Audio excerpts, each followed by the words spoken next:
Y llegamos a una sección de la carta de Juan, donde se vuelve muy polémico lo que vamos a ver el día de hoy, porque cuando se usa fuera de contexto la Biblia, justamente se crean doctrinas equivocadas, y lo que podemos ver el día de hoy es que si no entendemos el contexto de estos pasajes, se puede caer en el legalismo.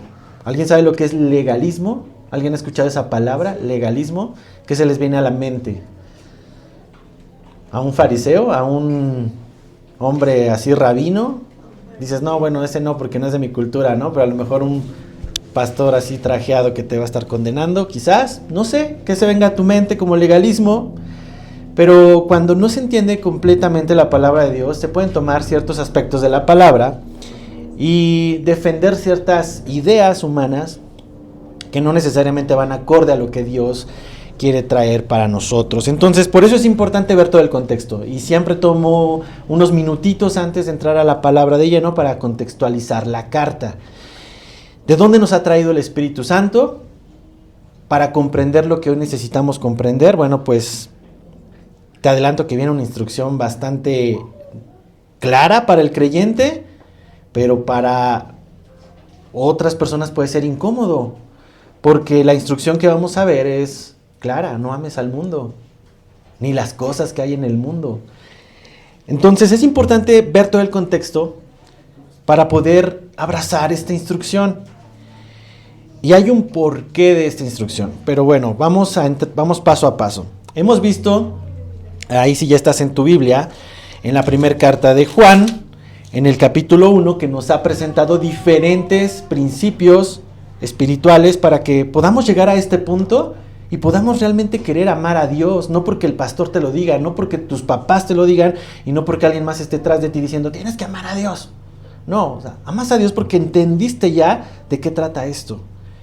Y veíamos en 1 Juan capítulo 1, versículo 3, que nos habla de un concepto que es la comunión, y dice así: lo que hemos visto y oído, eso os anunciamos, para que también vosotros tengáis comunión con nosotros, es decir, con los discípulos, y nuestra comunión verdaderamente es con el Padre y con su Hijo Jesucristo. Cuando escuchamos el Evangelio, venimos a una comunión con Dios. Cuando no escuchamos el Evangelio o resistimos al Evangelio, a esto nada más es de dos lados: o es blanco o es negro. No hay grises. O estás en comunión con Dios o estás separado de Dios. No hay más. Entonces, cuando tú escuchas la buena noticia del Evangelio, tienes la oportunidad de venir a comunión con Dios. Ahora, ¿cuál es esta comunión? Esta comunión se da con un Dios que es luz. Versículo 5 dice: este es el mensaje que hemos oído de Él y os anunciamos. ¿Dios es qué? Dios es luz y no hay ningunas tinieblas en Él. Entonces, voy a tener comunión con un Dios que es perfecto, que ama la luz, que aborrece las tinieblas. Entonces, punto número 2. No podemos tener comunión con las tinieblas y decir que tenemos comunión con Dios. Es completamente falso. Y eso nos lleva al tercer principio que estuvimos estudiando y que dice en el mismo versículo 6. Si decimos que tenemos comunión con Dios, comunión con Él, y andamos en tinieblas, mentimos y no practicamos la verdad. Entonces nos va caminando Juan en esto. Si tú dices tener comunión con Dios, Dios es un Dios de luz. Y si tienes comunión con las tinieblas y dices tener comunión con Dios, es falso. No te engañes, es mentira, no tienes nada que ver con Dios. Ahora, en el capítulo 2, y hace 8 días lo empezamos a ver, Juan presenta una llave, una clave, una evidencia para entender por qué estamos buscando a Dios. Si es porque lo amamos a Él o nos amamos a nosotros. Y la evidencia, mis hermanos, de alguien que tiene una comunión con Dios es el amor a sus hermanos. Lo veíamos hace 8 días. Tener una comunión verdaderamente con Dios trae como consecuencia una comunión y un amor hacia los demás. Ahora, aunque nuestra naturaleza es imperfecta y peca, sigue pecando, y este pecado rompe la relación con Dios, rompe la comunión. Es como cuando te ensucias, pues no te quedas sucio, ¿verdad? ¿Qué vas y qué haces? Te bañas, te cambias y vuelves a estar limpio. Espiritualmente es lo mismo. Cuando tu espíritu se entristece porque ya pecaste, bueno, se rompe una comunión con Dios. Eso es indudable porque Dios es luz y en Él no hay tinieblas. Entonces hay una separación temporal. Pero el mismo apóstol pone en el versículo 9 la clave para que tú y yo mantengamos esta comunión renovada. Y es 1 Juan 1:9, que dice que si confesamos nuestros pecados, Él es fiel y justo para perdonar nuestros pecados y que limpiarnos de toda maldad. Entonces, nos da la ayuda, nos da la clave para poder tener una comunión genuina con Él. Es increíble esto. Porque podemos estar confesando pecado, pero no estar abandonando pecado. La religión tradicional acostumbra a eso. Confiesa tus pecados. Ven y confiésate. Ve al confesionario. Pero nunca te lleva a abandonarlo. La palabra de Dios nos lleva a confesar, pero también nos lleva a abandonar ese pecado. Porque si tú no abandonas ese pecado, realmente la confesión es solamente un lavado de conciencia y no es más que eso. No hay un arrepentimiento, solo hay un remordimiento. Entonces el propósito de Juan es darle una especie de autodiagnóstico al creyente, a todo el que se dice ser cristiano, incluidos los primeros cristianos de este siglo, incluidos los cristianos de este último siglo, para que sepamos si realmente estamos con Dios o no. Y eso es bueno, porque te decía al principio de la carta, tú puedes negarte a ir al doctor, sabiendo que tienes una condición o un síntoma, pero no porque no vayas al doctor significa que eso va a desaparecer. Solamente estás evitando lo inevitable, pero tienes que ir. Algún día vas a llegar o morirás. Lo mismo pasa con el pecado. Podemos estarlo escondiendo y fingiendo que estamos sanos espiritualmente, pero al final esto te pudre y te va a matar espiritualmente. Por eso es bueno que Juan presente esto como una especie de diagnóstico para el creyente. ¿Y por qué te digo que es importante? Porque Satanás es el padre ¿de qué? De la mentira. De la mentira. Así como Dios es amor, Satanás es un engañador. Su esencia es mentir. Y engaña muy bien. Y puede imitar cosas muy bien, así como la piratería asiática que quizás ubicas, ¿no? Los clones idénticos que dices, caray, esto ya no sé cuál es el original. Satanás es igual. Tiene una perfección en la imitación que es su especialidad, la mentira. Imita a cristianos también, entonces tenemos cristianos similares, lo mismo pero más barato. Y estos cristianos son los que dicen, yo creo en Jesús o soy cristiano pero a mi manera. Yo amo a Dios pero como yo decido amar a Dios. Eso es un engaño y Satanás le encanta este tipo de engaños, hacer que la gente crea que cree. ¿Para qué? Pues para que esté ahí adormecida y no piense que esté salva, pero realmente podría no estarlo y por eso Juan trae esto a la iglesia y el Espíritu Santo sigue hablando a través de esto. El contexto histórico es que los gnósticos, esta corriente de pensamiento que decía, mientras tengas el conocimiento correcto de Dios, puedes llevar tu vida como quieras. Y este pensamiento contaminaba la fe de los creyentes. Entonces, creían que solo por conocer la Biblia, por conocer de Jesús, ya era suficiente para ser salvo. Y entonces llevaban una vida completamente en pecado, sin comunión con Dios, con comunión en las tinieblas. Entonces Juan y el Espíritu Santo vienen y dan un manotazo en la mesa y dicen, no se engañen, no se engañen. Si ustedes están viviendo una vida de pecado práctico, una vida que no ha entregado sus pecados, solo se autoengaña y la verdad no está en él. Lo dice claro. Y el Espíritu Santo inspira esto hace más de 2 siglos y lo trae nuevamente a nuestros corazones el día de hoy para ayudarnos a asegurar que podamos escuchar nuevamente el Evangelio, la noticia, la salvación. Porque Satanás puede imitar tan bien a los cristianos que nadie sospechó de Judas. ¿Te acuerdas? Que todos se preguntaban, ¿quién es el que va a traicionar al Señor? Es tan perfecto en sus imitaciones que podríamos no darnos cuenta. Puede imitar milagros, puede imitar a maestros, grandes maestros de la ley, puede imitar grandes emociones, puede imitar cosas sobrenaturales también. No, es que yo vi cómo se levantó de la silla de ruedas. Satanás puede hacer eso también. También Satanás tiene poder para hacer cosas sobrenaturales, no te extrañes. Pero ¿sabes cuál es la única cosa que Satanás no puede imitar y nunca va a poder imitar? La esencia de Dios, el amor. Es lo único que Satanás no puede y jamás podrá imitar, el amor. Ese sello de autenticidad solamente lo da Dios. Y el amor no es una emoción, lo hemos platicado, es un fruto del Espíritu. Tú puedes decir, yo amo a Dios, pero si eso no es evidente, pues es solamente palabra. El fruto del Espíritu es el amor. Y es lo que Juan en toda su carta nos va a presentar, pero nos está llevando paso a paso. Te decía al principio, es como una montaña rusa que Juan nos está trayendo para decirnos todo está anclado en el amor.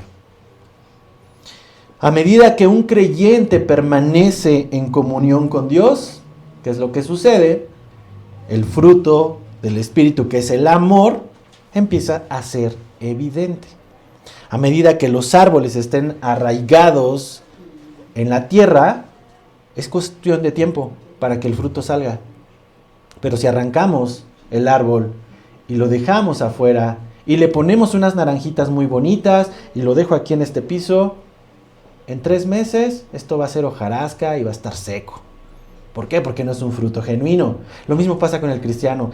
En la permanencia está la seguridad de tener un fruto.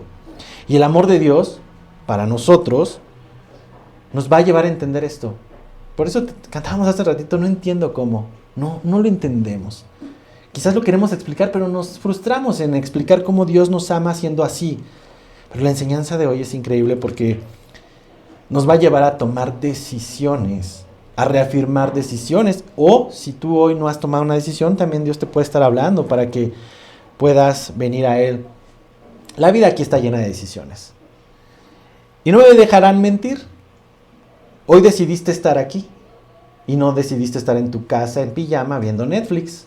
O no decidiste ir a echarte una pancita, ¿verdad? O una barbacoa. A lo mejor ya fuiste, ¿no? Fuiste antes. Pero si hoy estás aquí es porque decidiste estar aquí. Encontré esto en internet para hoy. Decidiste estar aquí y no decidiste... Ya está. Nos están espiando, hermanos. Mejor ya fuiste, no fuiste. Échale un ojo.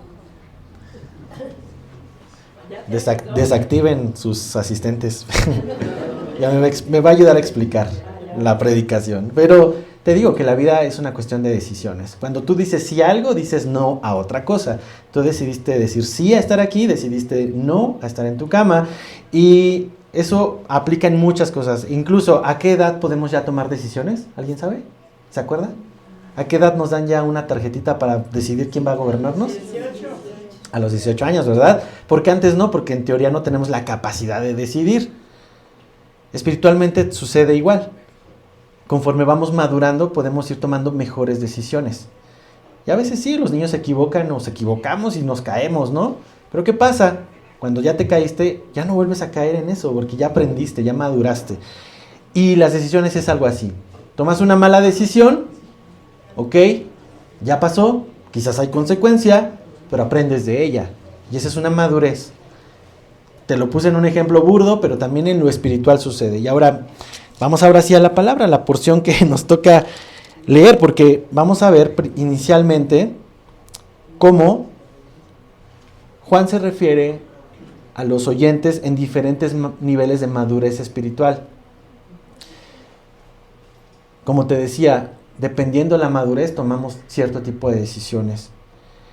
Y la decisión que tenemos que tomar hoy va en función mucho a esa madurez, pero todos estamos invitados a ella. Primera de Juan, capítulo 2, versículo 12 al 17 es lo que vamos a leer hoy. Y dice así: os escribo a vosotros, hijitos, porque vuestros pecados os han sido perdonados por su nombre. Os escribo a vosotros, padres, porque conocéis al que es desde el principio. Os escribo a vosotros, jóvenes, porque habéis vencido al maligno. Os escribo a vosotros, hijitos, porque habéis conocido al Padre. Os escribo a vosotros, padres, porque habéis conocido al que es desde el principio.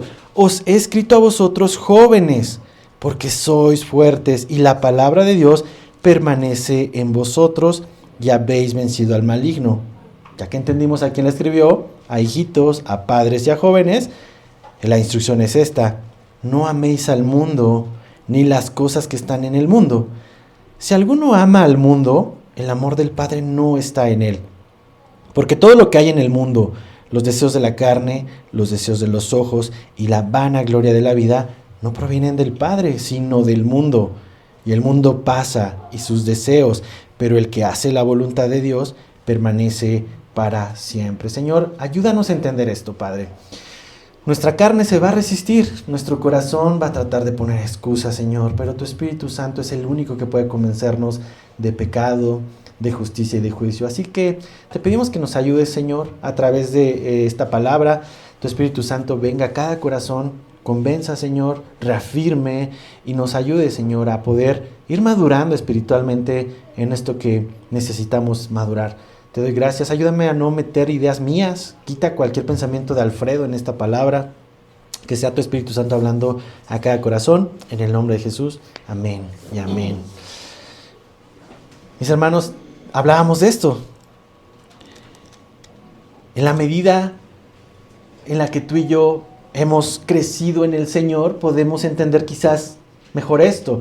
Si yo regresara al pasado y volviera al 2000, 2005, más o menos por ahí, cuando era un muchacho, pues que ya iba en la prepa, que ya era un poco más independiente y que, aunque ya iba a la iglesia y me decían, no tienes que hacer esto, no tienes que hacer lo otro, yo veía todo como el no debo de hacer, o sea, todo era negativo, ¿no? Todo es lo que no debo de hacer. Pero la palabra de Dios no se trata de lo que no puedes hacer, se trata de lo que puedes hacer en Él. Y eso es como un cambio diferente. O sea, eso hubiera llevado mi vida a otro tipo de vida, donde hubiera ahorrado muchos dolores y muchas lágrimas, si hubiera entendido lo que hoy vamos a entender. Nos está dirigiendo a sus lectores en función al entendimiento. Y así como te decía, en lo físico puede ser que el tiempo o la edad nos deja ver cuando alguien ya es capaz de tomar una decisión. En lo espiritual no es en el tiempo. Y quiero que me pongas atención en esto. Puede haber gente que tengan 10 años, 20 años, 30, 40 años en el cristianismo y siga cayendo en el mismo error. Y siga batallando con el mismo pecado. En el cristianismo no es el tiempo que estás. En el cristianismo es con quién estás. Juan 8, 31 y 32, Jesús les dice a aquellos hombres que escuchaban sus mensajes, a estos judíos que habían creído en Él, ¿te acuerdas? En aquellas predicaciones multitudinarias, ahí en los montes, el sermón del monte y todo esto. En este pasaje le dice Jesús a los judíos que habían creído en Él: si ustedes permanecieren en mi palabra, seréis verdaderamente mis discípulos y conoceréis la verdad, y la verdad los hará libres. ¿Cuál es la clave para conocer la verdad? Permanecer en Él y sus palabras permanezcan en ti. No es cuánto tiempo llevas, es en quién estás permaneciendo. Y más adelante, muchos de estos discípulos dijeron, no, esto es duro para mí, no es para mí, y se fueron. Pero Jesús vuelve a reafirmar esto en aquella cena con sus discípulos, esos últimos momentos en Juan 15, 4 y 5, les dice, permaneced en mí y yo en vosotros. Como el pámpano no puede llevar fruto por sí mismo si no permanece en la vid, así tampoco vosotros si no permanecéis en mí. Yo soy la vid, vosotros los pámpanos. El que ¿qué? Permanece. Date cuenta cómo es repetitivo. Permanece en mí y yo en él. Este lleva mucho fruto. ¿Cuál fruto? El amor. Porque separados de mí no puedes amar a Dios. Si estás separado de Dios, no puedes amar a Dios. Si tú quieres amar a Dios con tus fuerzas, vas a fracasar. Necesitas permanecer en Él y sus palabras permanezcan en ti. Ahora recuerda, el contexto de los oyentes de esta carta. Como te decía, las corrientes gnósticas estaban contaminando la fe y había una audiencia perpleja por los falsos maestros que habían salido de entre ellos, de la misma comunidad cristiana. Estaban saliendo estos maestros que se levantaban y decían: mientras conozcas a Dios, lleva tu vida como tú quieras. Mientras vengas a la iglesia, lleva tu vida como tú quieras. Dios es un Dios de misericordia y de gracia, vive como quieras. Y esta mala doctrina, con las pretensiones de tener un conocimiento de Dios y vivir no en santidad, estaban permeando en la congregación, en la primera iglesia. Hoy no es tan diferente. Hoy sigue siendo vital que el evangelio esté en los púlpitos. Hoy es vital que se siga hablando de pecado. Hoy es vital que se siga hablando de la salvación de Cristo a través de la cruz. Y es vital que estos mensajes no salgan del púlpito, porque cuando salen, entran mensajes que solamente vacunan los corazones de los hombres. ¿Y a qué me refiero con eso? Que al vacunar el corazón de los hombres, la palabra ya no entra, se cauteriza su mente. Y muchos han oído estas falsas enseñanzas sobre Jesús, sobre el Jesús buena onda, sobre el Jesús chévere, sobre el Jesús que convierte el agua en vino y padrísimo y todo, pero no conocen al Jesús justo, no conocen al Dios justo. Y cada vez que predicamos esto es una oportunidad que nosotros escuchemos esto, y si hemos creído un evangelio equivocado como estos hombres, podamos diagnosticarlo y venir en arrepentimiento. Ahora, versículo 12 dice que le habla a los hijitos, a los hijos de Dios. ¿Todos somos hijos de Dios? ¿No? Ese es un dilema que se ha hecho por muchos años, ¿verdad? ¿Todos somos hijos de Dios? Es la pregunta. Muchos dicen que sí. La realidad es que todos somos creación de Dios, pero estamos separados de Dios y estamos con una relación rota con Dios. El pecado nos ha destituido de la gloria de Dios. Entonces, somos creación, claro, pero no somos hijos todos. Y puede ser como muy excluyente eso, ¿no? A ver, ¿cómo, Alfredo? ¿Cómo estás diciendo eso? Yo no lo digo, hermano, lo dice la palabra de Dios. Acompáñame a Juan 1:12. Porque sabemos muy bien en Romanos que dice que todo, por cuanto todos pecaron, y estamos separados de Dios. Pero Dios no deja esa condición para siempre al hombre. En Juan 1:12 dice que más a todos los que le recibieron. ¿Te fijas? La condición es esta: todos los que le recibieron, a los que ¿qué? Creen en su nombre, les dio que el derecho, la potestad. ¿Te das cuenta? No es para todos. Es únicamente para quienes lo reciben, quienes creen quién es Jesús.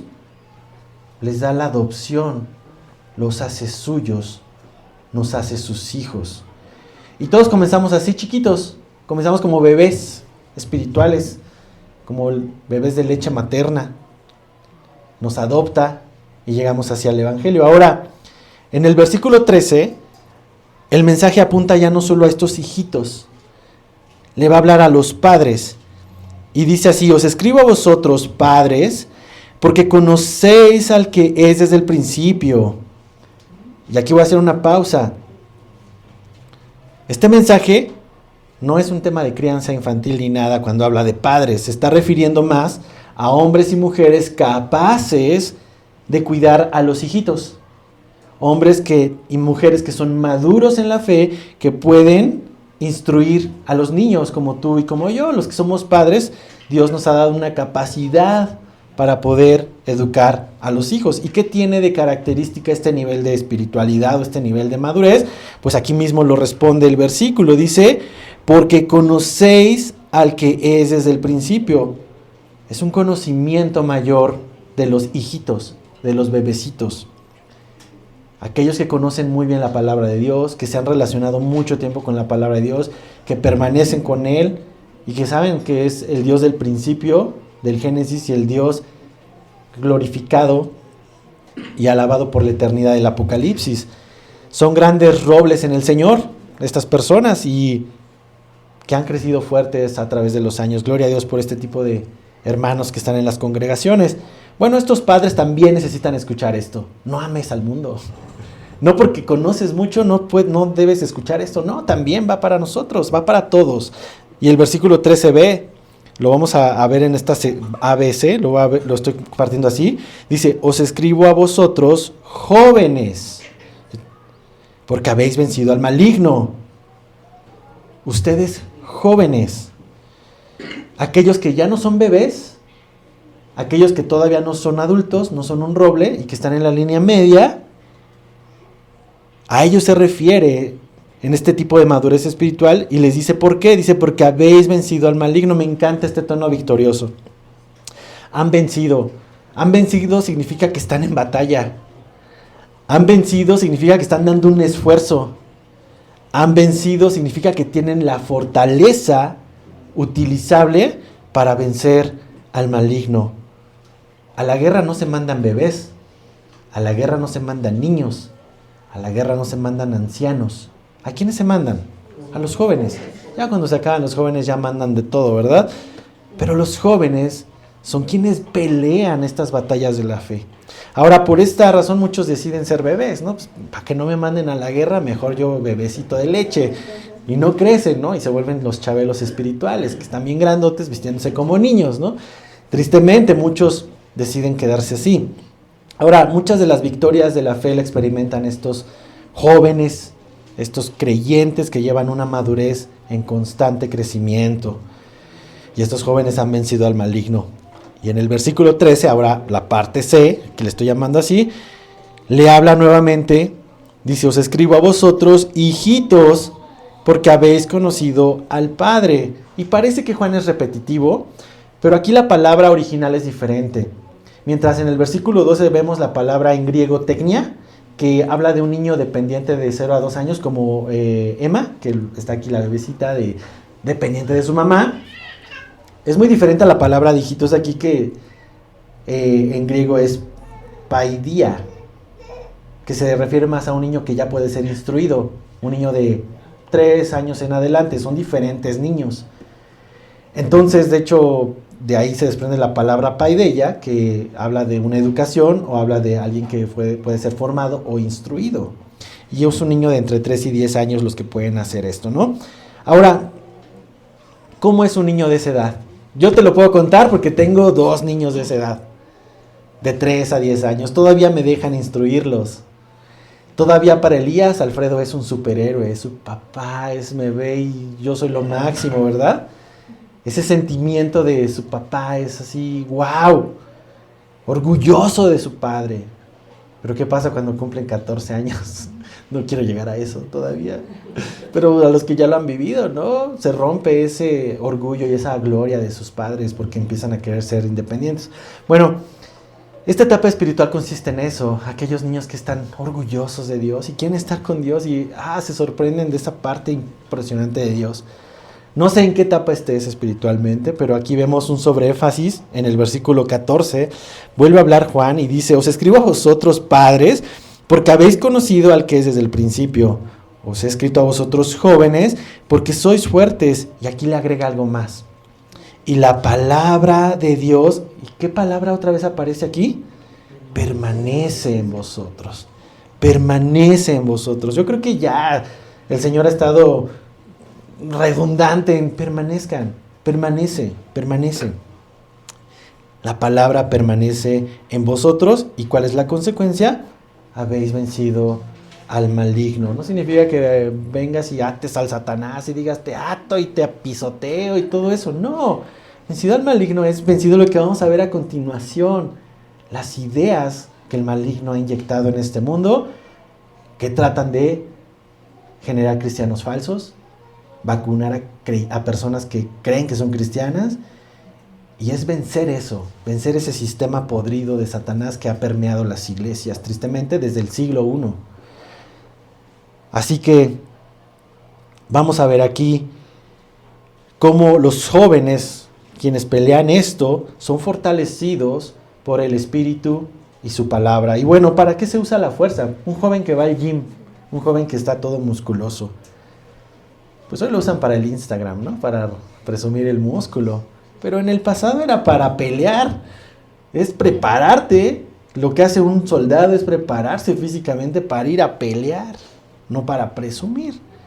Y la realidad es que las tareas difíciles, espirituales, también llegan a este tipo de madurez, a quienes están fortalecidos en la palabra de Dios. Ahora, Juan lo va a resumir así. ¿Y cómo te consideras hoy? ¿Te consideras un joven espiritualmente? ¿Un hijito de 0 a 2 años? ¿Un hijito de 3 en adelante? ¿Un joven o un padre? No sé en qué etapa espiritual te consideres, pero fíjate, a todos nos habla. A todos nos habla.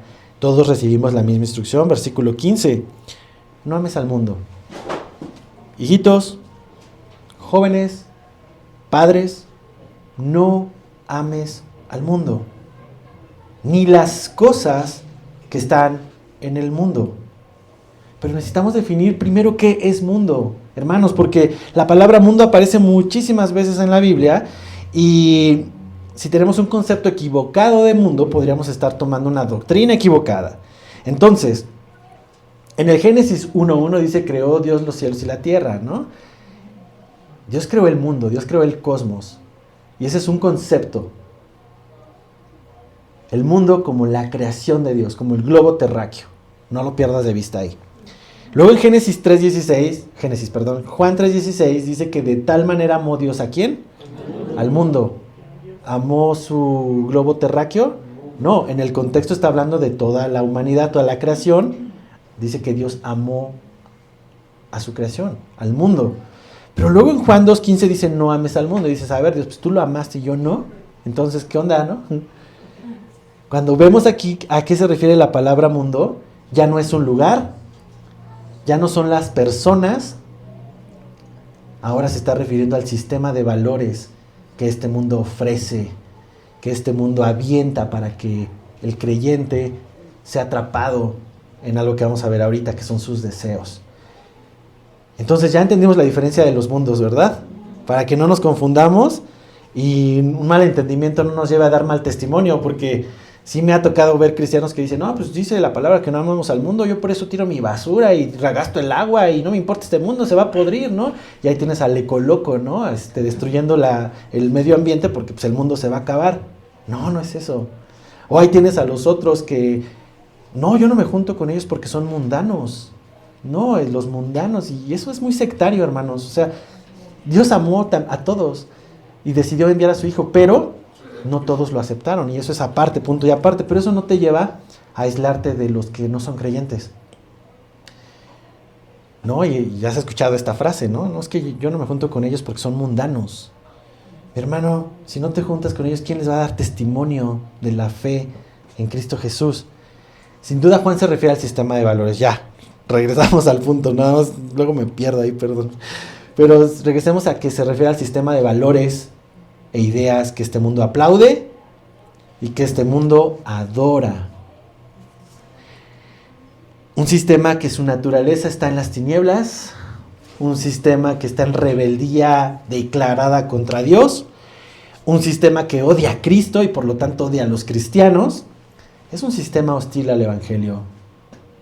Si el mundo no odia al cristiano, pues algo está mal, porque ¿cómo puede odiar a Cristo y no odiar al cristiano? Un sistema que es así no podría tener una comunión con el cristiano. Fíjate, el mensaje es claro. Si alguien ama esto, versículo 15, el amor del Padre no está en él. Es claro, es clarísimo. Este ágape de Dios no está en él. Alguien que ama este sistema de valores del mundo no puede amar a Dios. Es imposible amar algo que ofende a lo que amas. Y déjame explicártelo de esta forma. Si yo el día de mañana llego con Diana y le digo, ¿qué crees? Que ya amo a otra mujer, pero las puedo amar a las dos, tengo un corazón tan grande para las dos. Y la billetera, pues a ver si Dios me la multiplica. ¿Qué va a decir mi esposa? Me va a correr de la casa. Eso es un adulterio. Eso no es correcto. Si tú y yo hacemos esto mismo con Dios, de decir, sí, Dios, yo te amo y eres todo para mí, pero también amo al mundo, tan aberrante como lo que te acabo de decir. Amar a Dios y amar al mundo es un adulterio. Santiago 4:4 dice: oh almas adúlteras, ¿no sabéis que la amistad del mundo es enemistad contra Dios? Cualquiera pues que quiera ser amigo del mundo, se constituye enemigo de Dios. No hay medias tintas, o eres o no eres. ¿Y qué cosas hay en el mundo que nos llevan a amar al mundo más que amar a Dios? O que corrompen esta idea de amar a los dos. Versículo 16 lo va a clasificar muy bien en 3. Fíjate, dice: porque todo lo que hay en el mundo, y todo es todo lo que hay en el mundo, los deseos de la carne, número 1, los deseos de los ojos, número 2, y la vanagloria de la vida, no provienen del Padre, sino del mundo. 3 clasificaciones que hay ofreciéndose en el mundo. Número 1, los deseos de la carne. ¿Qué es esto? Es todo aquello que ofrece un placer, todo aquello que tu cuerpo desea, todo aquello de darle a tu cuerpo alegría. Ya te sabes la canción. Todo lo que el mundo te ofrece es: disfrútalo. Dios te dio la capacidad para disfrutarlo. ¿Por qué te reprimes? Hazlo. Esos deseos se vuelven insaciables. Esos deseos llevan al exceso y llevan a las peores inmoralidades. ¿Por qué? Porque no hay satisfacción en los deseos de la carne. Y son esos instintos animales que puede tener el hombre y que Romanos explica muy bien. Lo que el mundo te dice es: debes probar. Pruébalo. ¿Por qué te reprimes? Pruébalo. Deseos de la carne. Y de ahí nacen las fornicaciones, los adulterios, las drogadicciones, los alcoholismos. Todo lo que dice Gálatas 5 de las obras de la carne, nacen de esto, de los deseos de la carne. Y el mundo tiene mucho que ofrecer. No me dejarás mentir, simplemente en la palma de tu mano tienes las posibilidades de acceder a muchos recursos que van a satisfacer tu carne. Pero no solo se quedan ahí, lo lleva a otro punto, al deseo de los ojos. Ante la insatisfacción que siente el hombre con la carne, lo lleva entonces a desear más. Y lo lleva ahora a tener celos de otras personas, a tener envidias de otras personas, a querer lo que otros tienen. ¿Por qué? Porque el mundo te dice: mira todo lo que tú podrías tener si dejaras de andar jugándole al aleluyo, ¿no? Lo que te dice el mundo. Basta ver las redes sociales, como te decía, para identificar todo lo que el mundo te ofrece. El mundo te dice: mira lo que puedes y debes tener. Tú debes de tener esta misma vida exitosa que tiene al influencer que sigues. Tú debes tener y vivir esto también. Entonces, ¿qué son? Los deseos de los ojos. Lo que ves, lo envidias y lo codicias. Pero no solamente se queda ahí, lo lleva más allá. Dice en la tercera categoría, la vanagloria de la vida. Vana porque es pasajera. Vana porque es una gloria que no dura. Se acaba. En un instante se consume, lo disfrutas, pero se va.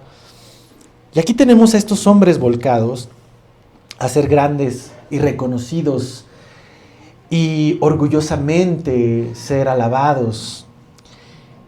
¿Qué es lo que promueve esto? El orgullo y la soberbia. Entre más títulos tienes, más eres. Si tú no estudias una carrera, no eres nadie. ¿Te das cuenta? Ese es el deseo del mundo. Si tú no tienes un gran trabajo, no eres nadie. Si tú no tienes o ostentas el haber conseguido lo que la mayoría no consigue, no eres nadie. Y fíjate, regularmente el orgullo y la vanagloria tienen un hermano gemelo horrible, que es el desprecio. Cuando alguien se gloría, desprecia a alguien más. Cuando alguien saca sus títulos y saca sus posesiones y saca todo lo que ha logrado, es para despreciar al que lo ve. Y busca el afán, en su afán de tener algo, entregar todo. Y el mundo te dice: debes tener, debes ser, debes vivir, debes sentir. Ese es el sistema de valores de este mundo. ¿Te das cuenta? Todo es contrario a Dios. Mientras la palabra te dice ama, el mundo te dice sé mejor que tu hermano, sé mejor que tu amigo, sé mejor que tu vecino. ¿Para qué? Para que lo humilles. Contrario al mensaje de Cristo. Ese es el sistema de valores. Ahora, este sistema de valores no es nuevo y no es de esta generación. Estuvo presente en el Edén. Y acompáñame, vamos a Génesis 3. Vamos a Génesis 3 porque a lo mejor ya empezaste a ver hacia dónde te va a llevar o hacia dónde nos va a llevar el Espíritu Santo con este entendimiento. Y vamos a leer Génesis. Ni siquiera son los últimos capítulos, son los primeros 3 capítulos. Después de la creación, ¿qué sucede? ¿Qué sucede con el hombre? Y tú te sabes bien esa historia. Génesis 3, 1 al 5.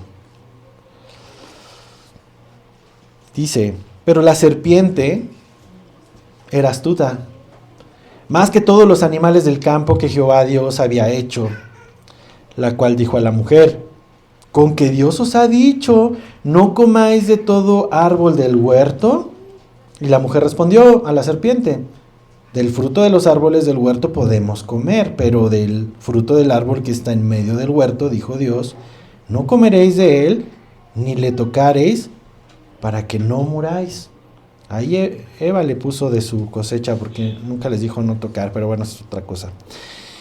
Entonces, la serpiente dijo a la mujer, no moriréis, sino que sabe Dios que el día que comáis de él, serán abiertos vuestros ojos y seréis como Dios, sabiendo el bien y el mal.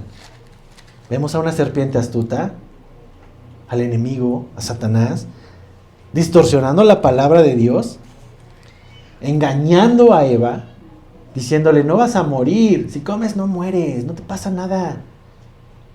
Poniendo en duda las palabras de Dios. ¿Y qué pasó después? Versículo 6. Y vio la mujer que el árbol era bueno para comer, deseo de la carne. Este árbol está bueno para comer, puedo disfrutarlo bien, ¿por qué no? Y que era agradable a los ¿qué?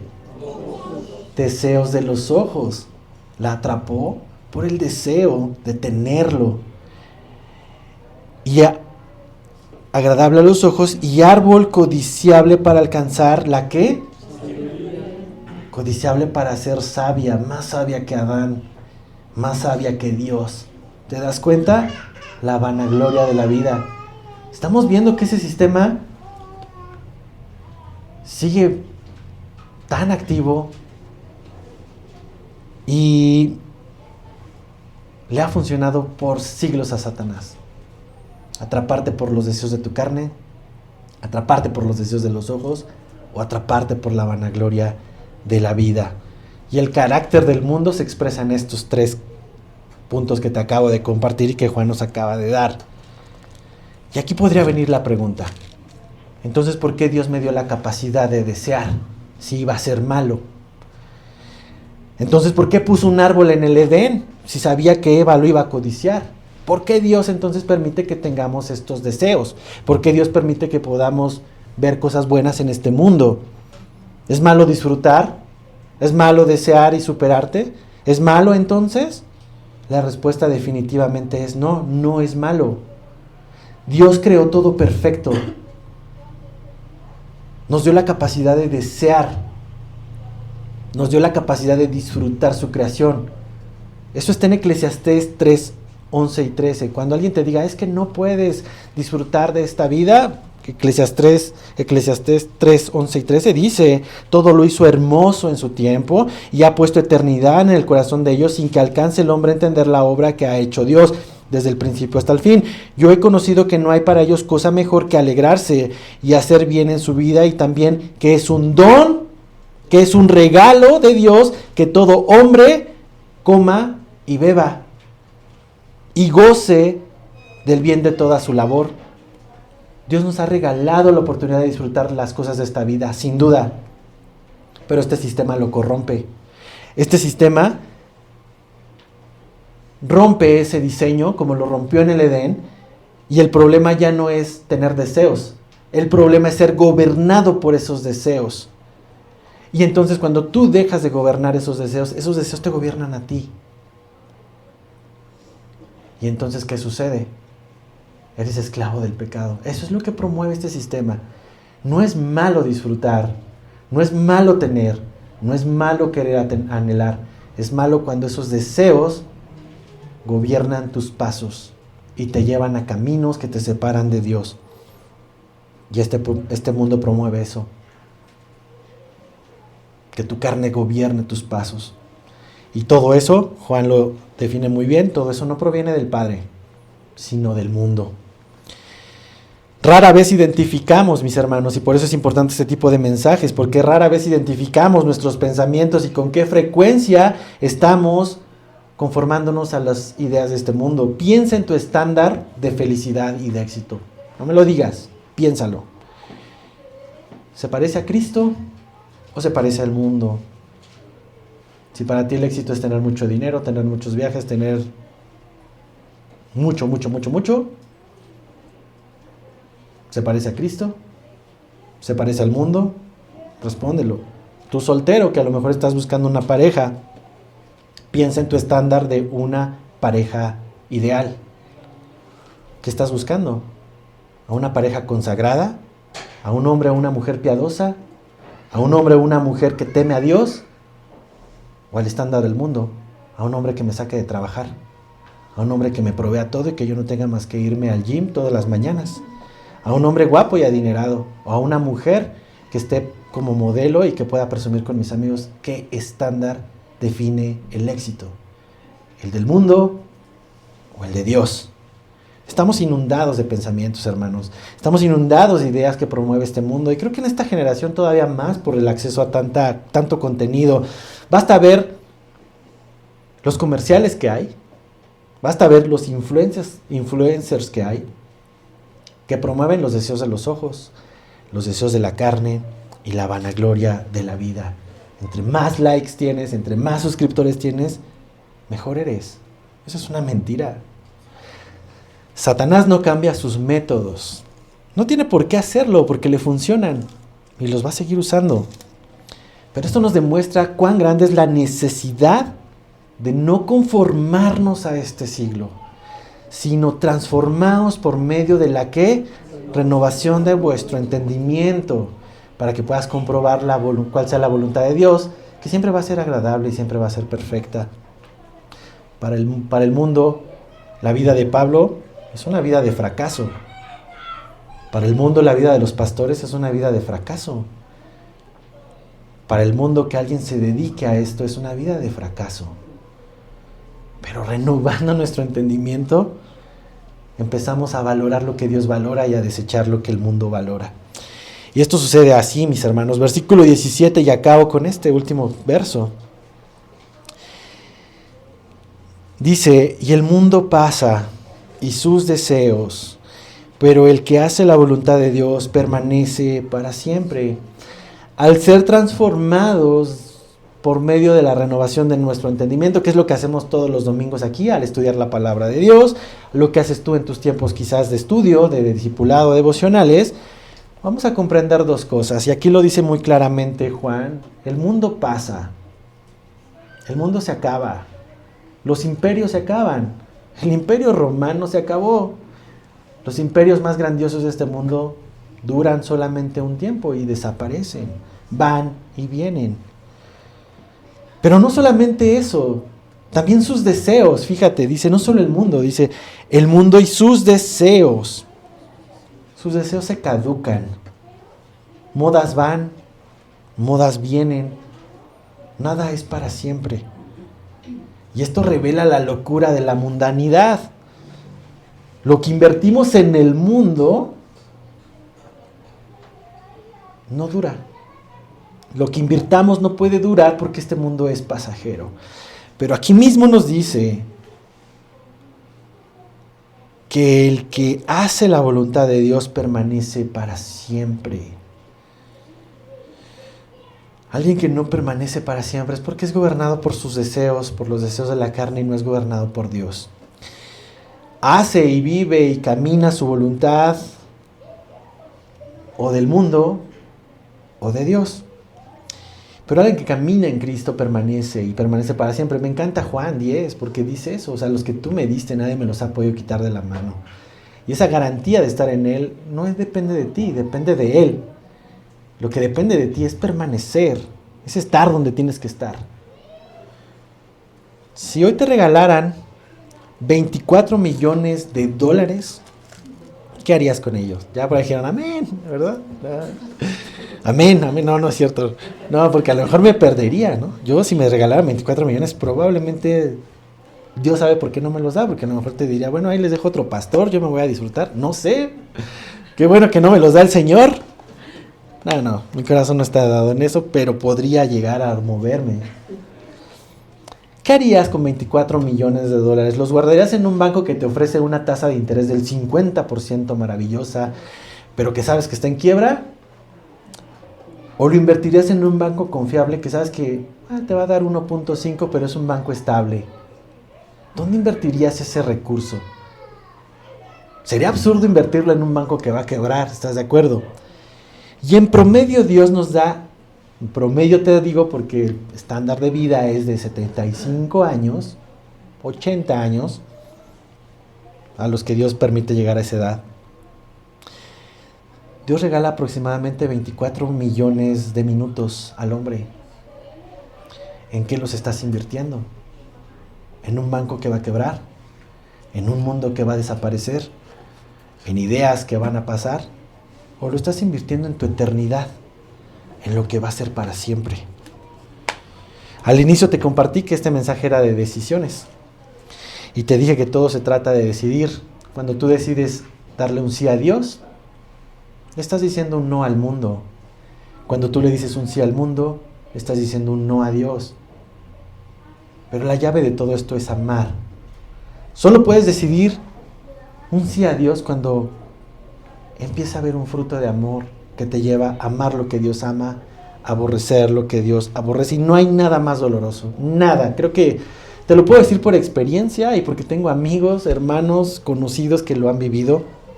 No hay nada más frustrante y doloroso que te obliguen a amar a Dios si tú no lo sientes. Que te obliguen a obedecer la Biblia si tú no lo sientes. Que te obliguen a no ser mundano si tú no lo eres. Si tú no eres un hijo de Dios. Es tratar de ser alguien que no eres. Es difícil, hermano. Hoy tengo muy queridos amigos, hermanos incluso, que hoy están separados de Dios. ¿Por qué? Porque cuando pudieron quitarse el lastre de los padres para amar a Dios, decidieron amar al mundo, porque siempre lo habían amado, nunca amaron a Cristo. Y es como obligarte a casarte con alguien que no amas y que aborreces. ¿Te imaginas los días de casarte con alguien a quien no quieres? La convivencia sería insostenible hasta que llegue alguien y que te llene el ojo y te seduzca al grado de decir, bueno, ya tengo otra opción y ahí te quedas. Eso es lo que sucede con muchos, tristemente. Lo vamos a ver en los siguientes capítulos. Ya te estoy adelantando un poco porque habla de aquellos que estaban con nosotros, pero no eran de nosotros. Porque si hubieran sido de nosotros, hubieran permanecido. Es triste, pero es real. Satanás engaña a muchos haciéndoles creer que son cristianos, pero siguen amando al mundo. Y Juan dice, diagnostícate y reacciona. Si tú quieres decidir hoy por Dios, es un buen inicio, pero esa decisión se va a mantener en la medida que tú ames a Dios. Y ese amor es un fruto. Puedes desearlo, sin duda, pero no puedes obtenerlo por tus esfuerzos. Es un fruto que se da por la permanencia. Quiero terminar con esto. Escuchen todos, hijitos, jóvenes, padres. Amar al mundo significa estar dedicado a los tesoros del mundo, sus filosofías y sus prioridades. No ames al mundo. Dios nos instruye a cada uno de nosotros como sus hijos y nos da prioridades de acuerdo al sistema de valor eterno. Nos va diciendo cómo movernos, cómo invertir nuestra vida en lo eterno. No es malo disfrutar de la creación, ya te lo dije. No significa que ahorita vayas y renuncies a tu trabajo y digas, yo me voy a encerrar porque voy a disfrutar. No. O sea, disfruta el fruto de tu trabajo. Disfruta lo que Dios nos ha dado, la creación. Disfruta sus bendiciones en esta tierra. Pero es malo esto cuando gobierna tus deseos, gobiernan sobre ti. Y entonces eso que disfrutas se va a convertir en algo que va a definir tu camino. Estamos llamados ¿a qué? A buscar primero el reino de Dios y su justicia. Eso está en Mateo 6:33. Alguien que busca primero el reino de este mundo, ama este mundo. Alguien que busca primero el reino de Dios, ama a Dios. Esa es una evidencia clara.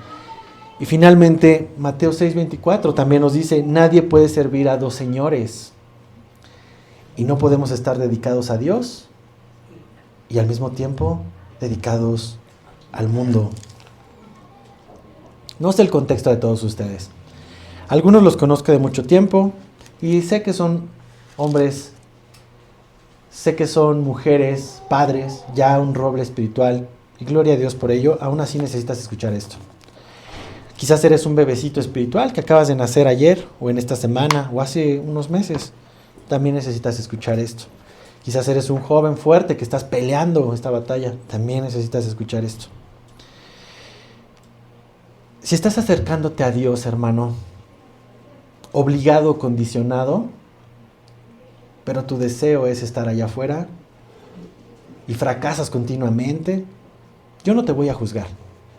No te voy a juzgar. Mi tarea es darte la buena noticia. Si escuchas esto es porque hay una oportunidad más. Y hoy puedes decidir conocer y relacionarte personalmente con tu Dios, no con el Dios de tus padres, no con el Dios de tus tíos, no con el Dios de tus abuelitos, con tu Dios. Hoy puedes decirle sí y querer permanecer en Él, y Él se va a encargar del resto.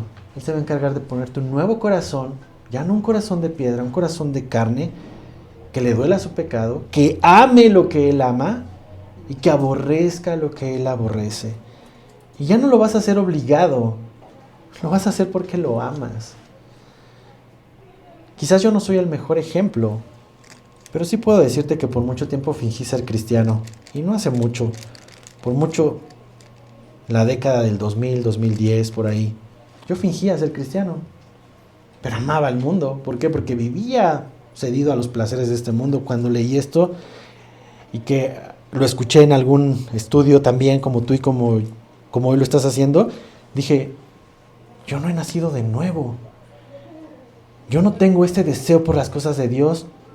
Vengo porque pues tengo que venir a la iglesia, porque si no mis papás me van a decir que ya estoy de mundanote. Y quería fingir, pero yo no tenía esa convicción. Pero puedo decirte, mi hermano, que después de muchos años, sí te puedo decir que estoy convencido de mi salvación y estoy convencido de que Dios ha puesto una nueva naturaleza en mí, en el punto que ya no me dominan los deseos que me dominaban hace 10 años. Que sí pude ver cómo el Señor me quitó ese amor por las cosas de este mundo y que hoy no soy perfecto, sigo teniendo pecado y sigo equivocándome, pero Dios me va, como estos árboles los vamos limpiando, nos va limpiando y nos va quitando toda maldad. ¿Para qué? Para que tengamos un fruto. Vamos a ver esto más adelante en 1 de Juan 4 y déjame cerrar con este último texto. Acompáñame a tu Biblia, ahí mismo está en la carta. Juan lo va a retomar más adelante, es un spoiler, es un adelanto de lo que vamos a ver en algunos capítulos adelante. Pero Juan dice este veredicto fuerte pero real. 1 de Juan 4, 15 y 16 dice: todo aquel que confiese que Jesús es el Hijo de Dios, Dios permanece en él y él en Dios. Y nosotros hemos conocido y creído ¿el qué? El amor que Dios tiene Si tú quieres conocer el amor que Dios tiene, el llamado es a permanecer en Él. Dios es amor, y el que permanece en amor, permanece en Dios, y Dios en Él. Hermano, para que tú puedas seguir la instrucción de no ames al mundo, necesitas el amor de Dios. Si tú quieres hoy decidir por ese amor de Dios, es un amor que no va a ser, me encantaría que te dijera, ahorita saliendo de aquí ya no vas a amar lo del mundo. No, no funciona así. Es algo que va a ser progresivo. Pero déjame decirte que cuando voltees atrás verás que ya no eres la misma persona, que Dios ha venido cambiando y transformando ese amor que tenías hacia el mundo por el amor que ahora tienes a Dios. Yo te invito a que te relaciones con Dios genuinamente a través de su amor.